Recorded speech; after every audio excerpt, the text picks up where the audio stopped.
Salut les loulous! Alors aujourd'hui, comme j'avais promis de faire une vidéo sur ma Frankenstein édition Ghostbuster, sortie donc à la San Diego de cette année 2016. Enfin je l'ai reçu, hein, j'ai eu quelques petits soucis avec un des vendeurs sur eBay, hein, où j'ai pu l'acquérir. Il n'avait pas donné signe de vie et j'ai dû faire une réclamation, donc j'ai perdu du temps pour l'avoir, sinon ça fait au moins déjà un mois que je l'aurais. J'ai dû la recommander du coup chez un autre vendeur. Un tout petit peu plus cher, mais bon, je m'en sors toujours pas mal parce que c'est des poupées qui coûtent quand même super cher et je préfère les avoir dès le début que d'attendre 1 an, 2 ans et ne plus pouvoir me l'offrir vu les prix qui augmentent très vite. Donc voilà, cette édition 2016, septembre 2016, de ma petite poupée chérie. Donc encore une fois précisé, collection pour adultes, puisqu'ils font bien la différence entre les poupées qu'on retrouve dans le commerce et celles qui sont exclusivement pour les collectionneurs comme moi depuis des années. Donc pour la boîte, hein, facile, ils ont un petit peu fait mieux par rapport au packaging des années précédentes. Bon, cette année pour 2016, la San Diego a édité donc 2 poupées de collection, puisque j'ai parlé la dernière fois de la vidéo sur le couple Rebecca Steam et son papa, avec un packaging assez sommaire. Frankenstein étant une deuxième poupée de catégorie San Diego Comic Con. Voilà, donc ils se sont un petit peu rattrapés sur la boîte de cette poupée. Donc la boîte générale, hein, rappelle donc la toile d'araignée. Alors je ne sais pas pourquoi, sachant que c'était plutôt Vidona Spider qui avait cette toile d'araignée sur sa boîte de collection. En tout cas là, ils ont fait une collection avec la toile d'araignée. Par contre, effectivement, juste derrière, je vois qu'il y a son éclair, donc qui présente bien la poupée Frankenstein.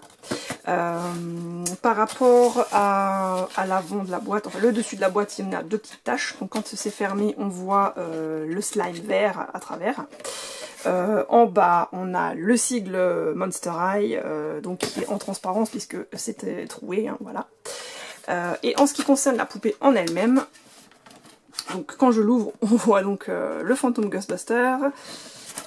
Ouais, il faut juste que je puisse la sortir, voilà. Donc, en ce qui concerne la poupée en elle-même, bon déjà la boîte, hein, une jolie boîte plastifiée transparente, avec donc Ghostbuster écrit en tout grand, donc ça nous fait quand même une bonne référence des années 80 puisque ça revient à la mode de nouveau. Donc la boîte en elle-même, voyons voir. On va peut-être mettre un petit peu mieux, voilà.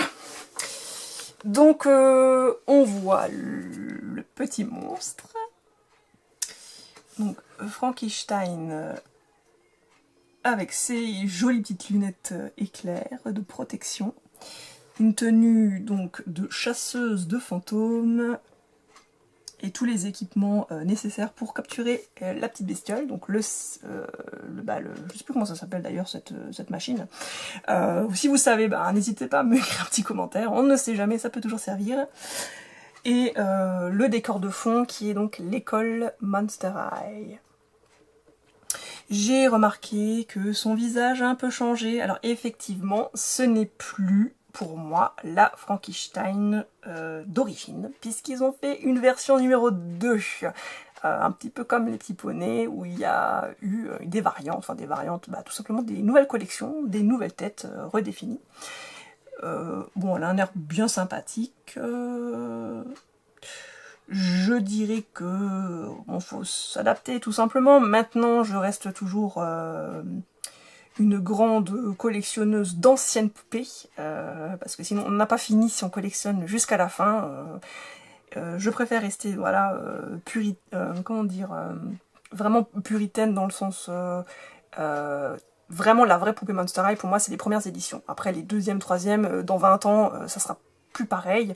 C'est comme les petits poneys, les premières générations des années 80, voilà, ce n'est ni 90, ni les 2000, c'est les vrais, quoi. Voilà. Donc bon, son visage est quand même mimi, je vais pas dire le contraire, comparé à peut-être d'autres poupées qui ont été refaites. Voilà, bon.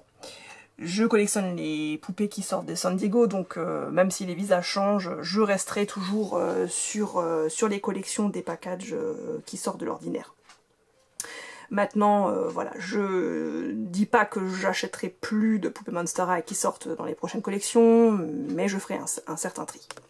Voilà en ce qui concerne la petite nota sur les poupées Monster High, mais en tout cas, Ghostbusters a été bien réussi. Je trouve que c'est d'ailleurs un petit peu mieux que sur les présentations qu'on a pu retrouver en photo, les poupées, voilà, les présentations des pubs sur internet. Voilà, le fait de l'avoir en vrai, je la trouve beaucoup plus jolie, quoi.